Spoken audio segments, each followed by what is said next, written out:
उत्तर प्रदेश की राजनीति में एक दौर ऐसा भी था जब मायावती का नाम सिर्फ एक नेता का नहीं बल्कि सत्ता, आत्मसम्मान और दलित बहुजन उभार का प्रतीक बन चुका था। हाथी का निशान ताकत की पहचान था और बहुजन समाज पार्टी को अजेय माना जाने लगा था। लेकिन समय के साथ वही राज धीरे धीरे कमजोर होता चला गया और आज सवाल उठता है कि आखिर उत्तर प्रदेश से मायावती नाम का राज कैसे खत्म हो गया और क्यों उत्तर प्रदेश की गद्दी पर राज करती मायावती आज लगभग सियासत से बाहर है। सारी बातें पता चलेंगी इस वीडियो में, लेकिन उससे पहले चैनल को सब्सक्राइब कर लीजिए क्योंकि मायावती और उत्तर प्रदेश से जुड़ी हर राजनीतिक अपडेट सबसे पहले आपको यहां मिलेगी। तो शुरू करते हैं। इसकी शुरुआत वहीं से होती है जहां सबसे ज्यादा ताकत थी। जब मायावती मुख्यमंत्री बनी तो यह सिर्फ सरकार बनना नहीं बल्कि इतिहास बनना था। दलित समाज को लगा कि अब सत्ता में उनकी सीधी हिस्सेदारी है। स्मारक, पार्क और प्रतिमाएं एक संदेश दे रही थीं कि दबे कुचले समाज की पहचान अब सत्ता की जमीन पर दर्ज हो रही है। लेकिन इसी दौर में सरकार और जनता के बीच दूरी भी बढ़ने लगी। प्रतीकों पर जोर बढ़ता गया और जमीनी मुद्दे जैसे रोजगार, महंगाई, शिक्षा और युवाओं का भविष्य पीछे छूटने लगे। धीरे धीरे ये धारणा बनने लगी कि सत्ता जनता से बात कम कर रही है और फैसले ज्यादा ऊपर से थोपे जा रहे हैं। संगठन जो कभी जमीन से जुड़ा हुआ माना जाता था, वो समय के साथ कैडर आधारित राजनीति से दूर होता गया। बूथ स्तर की ऊर्जा कमजोर पड़ने लगी।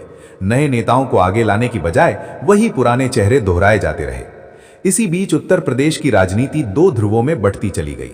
एक तरफ बीजेपी और दूसरी तरफ सपा। जहां राजनीति का नैरेटिव धर्म, मजबूत नेतृत्व, सोशल इंजीनियरिंग और सीधी योजनाओं के इर्द गिर्द घूमने लगा, वहीं बसपा का एजेंडा सामाजिक न्याय तक सीमित होकर रह गया, जो नई दौर के मतदाताओं, खासकर युवाओं को उतना आकर्षित नहीं कर पाया। सोशल मीडिया और लगातार संवाद के दौर में मायावती की राजनीतिक शैली खामोशी वाली बनती चली गई। प्रेस कॉन्फ्रेंस कम, रैलियां कम और जमीनी संवाद लगभग खत्म सा हो गया। और राजनीति में खाली जगह कभी खाली नहीं रहती, उसी जगह को दूसरी पार्टियों ने भर दिया। दलित वोट बैंक में सेंध लगी, योजनाओं और संगठित मशीनरी ने असर दिखाया। वहीं गठबंधन राजनीति ने बसपा को और उलझा दिया। कभी किसी के साथ तो कभी अकेले चुनाव लड़ने की रणनीति ने मतदाता को भ्रमित किया। लोगों को समझ नहीं आया कि बसपा किसके खिलाफ है और किसके साथ। जिस मायावती को कभी सख्त और अडिग नेता माना जाता था, उन पर अवसरवादी राजनीति के आरोप लगने लगे। और जब भरोसा डगमगाता है तो वोट भी खिसकने लगता है। चुनावों में वोट प्रतिशत रहने के बावजूद सीटों का न मिलना इस बात का संकेत था कि समर्थन बिखर चुका है, ट्रांसफर नहीं हो पा रहा। नेतृत्व का करिश्मा धीरे धीरे फीका पड़ने लगा। जमीनी मौजूदगी कम होती चली गई और उत्तर प्रदेश जैसी जीवंत राजनीति में खामोशी खुद एक संदेश बन गई। यही खामोशी धीरे धीरे मायावती नाम के राज के अंत की कहानी लिखने लगी। और ये तो सिर्फ शुरुआत है, क्योंकि असली झटका तो 2017 के बाद आया। 2017 के बाद की राजनीति ने इस कहानी को पूरी तरह पलट दिया, क्योंकि इसी मोड़ पर मायावती की रणनीति और जमीनी हकीकत के बीच का फर्क खुलकर सामने आने लगा। 2017 के विधानसभा चुनाव में जब पूर्ण बहुमत के साथ भारतीय जनता पार्टी की सरकार बनी, तो ये सिर्फ सत्ता परिवर्तन नहीं था, बल्कि राजनीति की शैली का बदलाव था।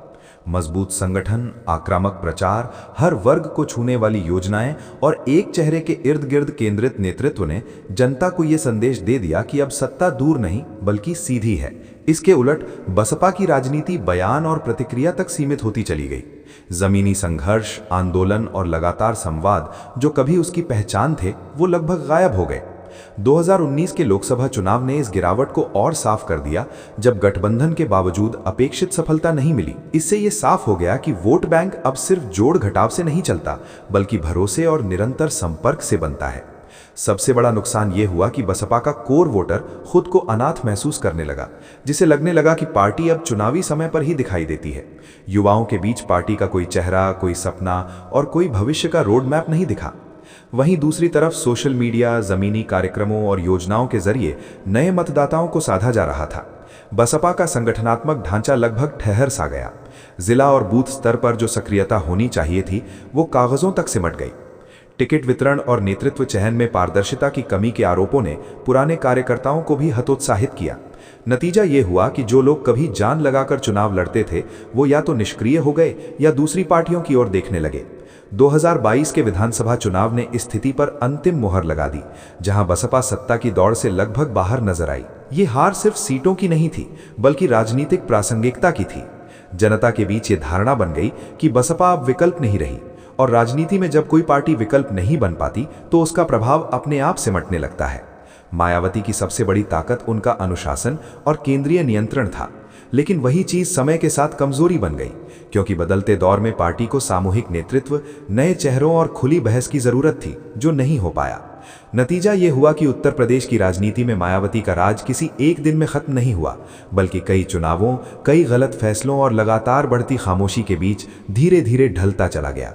और आज स्थिति ये है कि उनका नाम अभी भी सम्मान और इतिहास का प्रतीक है, लेकिन सत्ता के वर्तमान संघर्ष में वो प्रभाव दिखाई नहीं देता जो कभी पूरी राजनीति की दिशा तय करता था।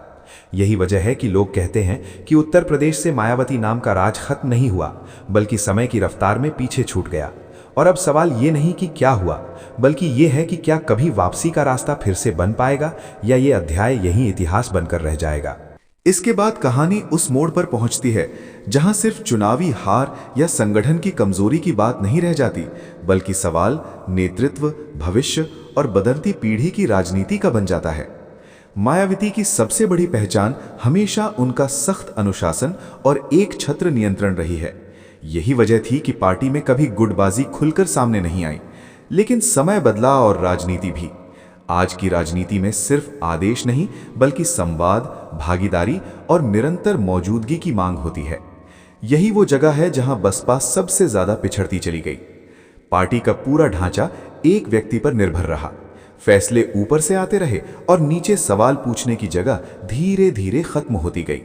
नतीजा ये हुआ कि जमीनी नेता खुद को सिर्फ आदेश पालन करने वाला समझने लगे, विचार देने वाला नहीं।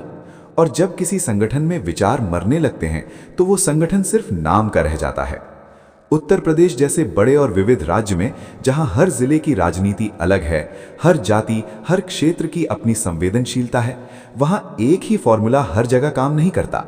लेकिन बसपा उसी पुराने ढर्रे पर चलती रही। दूसरी तरफ नई राजनीति तेजी से बदल रही थी। भारतीय जनता पार्टी ने सिर्फ चुनाव नहीं जीते, बल्कि समाज के हर वर्ग को यह महसूस कराया कि सरकार उनसे सीधे जुड़ी है। योजनाओं का लाभ, सीधा संवाद और हर चुनाव को मिशन की तरह लड़ने वाली मशीनरी ने राजनीति को लगभग प्रबंधन का रूप दे दिया। वहीं समाजवादी पार्टी ने भी अपनी पुरानी गलतियों से सीखते हुए युवाओं, सोशल मीडिया और नए मुद्दों पर पकड़ बनानी शुरू की।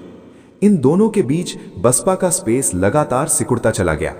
सबसे बड़ा झटका तब लगा जब दलित समाज का एक बड़ा हिस्सा, जो कभी बसपा का स्थायी वोट बैंक माना जाता था, विकल्प तलाशने लगा। ये बदलाव एक दिन में नहीं आया, लेकिन योजनाओं, स्थानीय नेतृत्व और लगातार संपर्क ने धीरे धीरे असर दिखाया। वहीं बसपा की तरफ से न तो कोई बड़ा आंदोलन दिखा, न कोई ऐसा मुद्दा जो पूरे प्रदेश को जोड़ सके, न ही कोई नया चेहरा जो ये कह सके कि भविष्य हमारे साथ है। मायावती की राजनीति हमेशा संघर्ष और टकराव से निकली थी, लेकिन समय के साथ वो राजनीति संघर्ष से ज्यादा दूरी की बनती चली गई।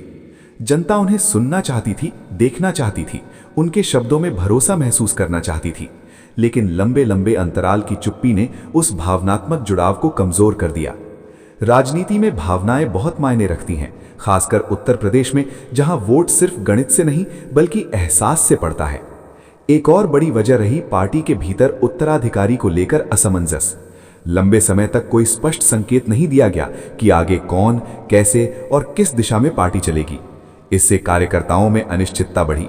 युवा वर्ग को यह नहीं दिखा कि उनके लिए जगह कहां है। राजनीति में जब भविष्य धुंधला दिखने लगे तो लोग वर्तमान में ही विकल्प ढूंढने लगते हैं। यही हुआ बसपा के साथ। कई पुराने नेता या तो निष्क्रिय हो गए या चुपचाप किनारे कर दिए गए।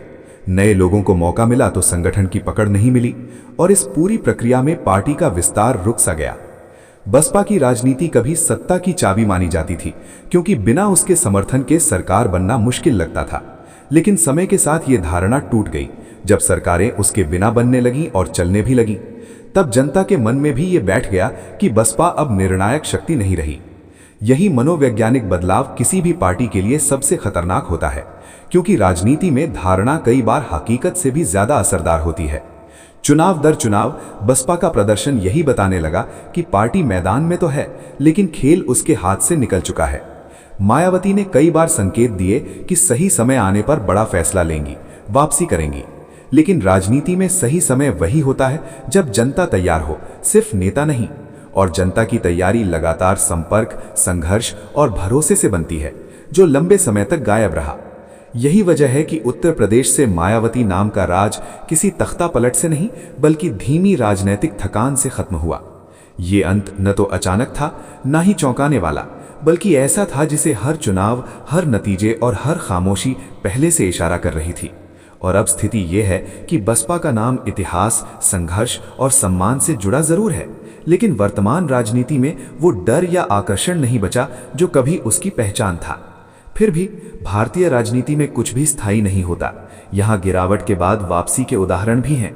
सवाल सिर्फ इतना है कि क्या बसपा और मायावती बदलते समय को समझकर खुद को बदल पाएंगी, या फिर ये अध्याय यहीं समाप्त होकर आने वाली पीढ़ियों के लिए सिर्फ एक राजनीतिक इतिहास बनकर रह जाएगा।